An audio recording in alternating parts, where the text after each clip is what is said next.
Salut à toi et bienvenue dans cette nouvelle vidéo qui va te parler encore une fois des erreurs les plus communes que je retrouve dans les copies des étudiants.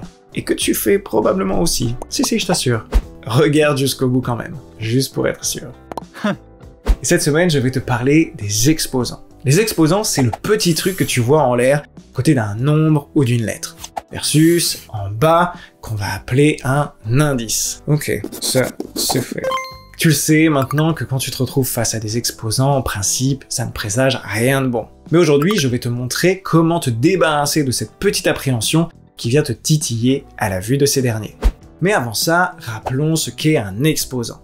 Un exposant, c'est simplement un moyen visuel d'écrire des produits longs et compliqués. Par exemple, si j'écris ça, c'est bien long et on a vite fait de s'y perdre. Par contre, si je l'écris comme ça, là ça a de l'allure.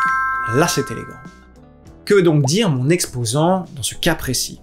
Bien, il veut dire que mon chiffre 2 est multiplié 8 fois par lui-même. 2 fois 2 fois 2 fois 2 fois 2. One eternity later.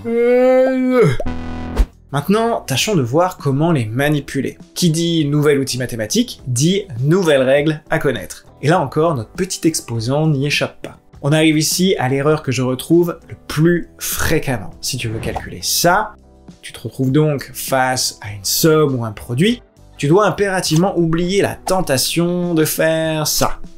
Parce que si on regarde de plus près, 5 plus 2 exposant 3, c'est égal, donc 5 fois 2 fois 2 fois 2, le tout égale à 13.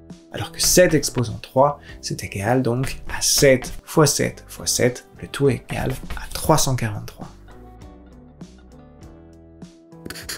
Il en va de même pour le produit 5 fois 2 exposant 3.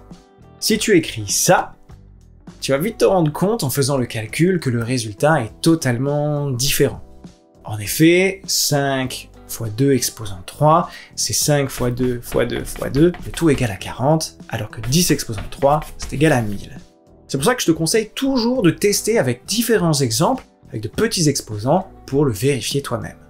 La première règle de sécurité dans ce cas, c'est si je me retrouve à faire la somme ou un produit de nombres différents qui ont des exposants différents, je ne fais rien.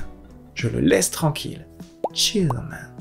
On verra plus tard les cas particuliers où on peut faire des choses. Mais pas maintenant. Chill. Une autre erreur que je rencontre souvent, c'est quand tu dois faire la somme ou le produit de deux nombres portant chacun un exposant. Comme ici, 3 exposant 4 plus 3 exposant 4. Dans ce cas, les deux chiffres sont les mêmes et portent le même exposant. On a vu tout à l'heure qu'on ne pouvait pas faire la somme des chiffres 3. 3 exposant 4 plus 3 exposant 4, différent de 6 exposant 4. Par contre, en prenant un peu de recul, on se rend compte que si j'ai deux fois la même quantité, rien ne m'empêche d'écrire que c'est égal à 2 fois 3 exposant 4.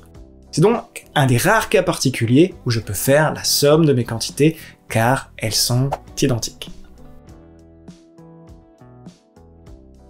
Quand on passe au produit, il va se passer ici quelque chose de bien plus intéressant. Si mes nombres portant l'exposant sont identiques, et quelle que soit la valeur de mes exposants, on va voir que 3 exposant 2 fois 3 exposant 3, c'est égal à 3 exposant 2 plus 3, donc 3 exposant 5. Et ce n'est pas vraiment étonnant, car si je décompose mes exposants pour écrire 3 fois 3 fois 3 fois 3 fois 3, on obtient bien 3 exposant 5.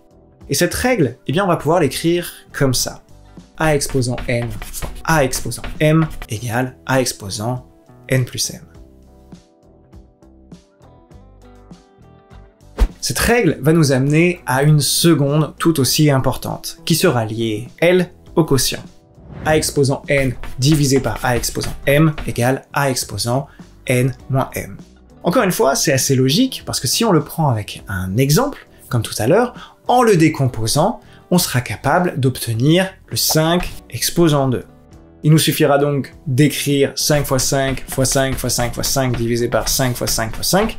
On simplifie les 5 et on trouvera évidemment le même résultat. Ce qui m'amène à une nouvelle erreur commune, celle de l'erreur de signe, comme pour le cas suivant. Et oui, il pourra t'arriver de te retrouver face à des exposants négatifs. Alors pas de panique, puisqu'on va les manipuler exactement de la même manière que les exposants positifs. Pas de favoritisme ici. Par contre, il faudra être un tout petit peu plus attentif lors de la simplification de ta fraction. Car dès qu'il y a des moins, c'est le moment de veiller au grain. Oui, je viens de l'inventer celle-là. Je reprends la règle vue tout à l'heure. A exposant n divisé par A exposant m égale A exposant n moins m. Je l'utilise donc tel quel. Et là, c'est le drame. Et oui, parce qu'en voulant aller trop vite, j'en ai oublié de noter proprement mon expression. Donc, reprenons. 5 exposant 5 sur 5 exposant moins 3 fait 5 exposant 5 moins 3, donc 5 exposant 8. Donc je vais bien faire attention de ne pas m'emballer, de prendre mon temps d'écrire mes termes les uns après les autres. Parce qu'en effet, ici, je me retrouve avec un moins supplémentaire qui va faire toute la différence sur mon résultat. Avant de terminer cette vidéo, je voudrais revenir sur un point concernant la notation. Et ce point, il n'est pas anodin, car je le vois souvent entraîner du doute et de la confusion. Et ça, c'est pire que tout. Précédemment, on avait vu ensemble que lorsque j'avais un produit, comme celui-là, je faisais la somme des exposants. Mais que se passe-t-il si je me retrouve avec ça? 3 fois 3 exposant 4. J'ai le produit de 2 3, avec un 3 sans exposant et un autre avec un exposant 4, alors comment faire? Eh bien l'erreur serait déjà de croire qu'il n'y a pas d'exposant. En effet, ce n'est pas parce que tu ne le vois pas qu'il n'est pas là. Comme l'esprit de ma grand-mère. Mamie? Oui, je te jure, je porte tous les beaux pulls que tu m'as tricotés. En fait, dire qu'il n'a pas d'exposant revient à dire qu'il est à l'exposant 0. Et 3 exposant 0 est égal à 1, qui est différent évidemment de 3. D'ailleurs, tout ce que tu mettras à l'exposant 0 fera 1. Oui, tu peux tester. 3 est donc tout simplement à l'exposant 1. Ce qui rend notre calcul beaucoup plus évident, puisque 3 exposant 1 fois 3 exposant 4 est égal à 3 exposant 5. Cet autre élément de notation que je voudrais te montrer est plus lié à un côté pratique. Comme je t'avais dit qu'une racine pouvait être écrite sous la forme à exposant, eh bien il se trouve qu'un quotient aussi. Je te dis pas de l'utiliser tout le temps, mais cela pourra t'aider à lever des blocages quand tu te retrouveras coincé dans une certaine situation. Par exemple, 1 sur 10 peut s'écrire 10 exposant moins 1. Ou cet exemple, 2 sur x plus 3 le tout au carré peut s'écrire 2 facteurs de x plus 3 le tout à l'exposant moins 2. Pour terminer, je vais te montrer comment réorganiser tes expressions dans le cas d'un produit ou un quotient où les exposants sont identiques. Encore une fois, c'est une manipulation assez pratique qui te permettra de te sortir de situations un peu compliquées. Dans le cas où tu travailles avec une expression telle que 7 exposant 3 fois 5 exposant 3, tu vas pouvoir d'une certaine manière factoriser tes exposants pour obtenir 7 fois 5, le tout exposant 3, donc 35 exposant 3. Ce qui nous permet de déduire une avant-dernière règle, à savoir que A exposant n fois B exposant n égale à AB, le tout exposant n. De la même manière, si tu te retrouves avec un quotient de nombres portant un exposant identique, tel que 7 exposant 3 divisé par 5 exposant 3, eh bien tu pourras écrire que c'est égal à 7 sur 5, le tout exposant 3. On en déduit donc notre dernière règle, qui sera A exposant n sur B exposant n égale à A sur B, le tout exposant n.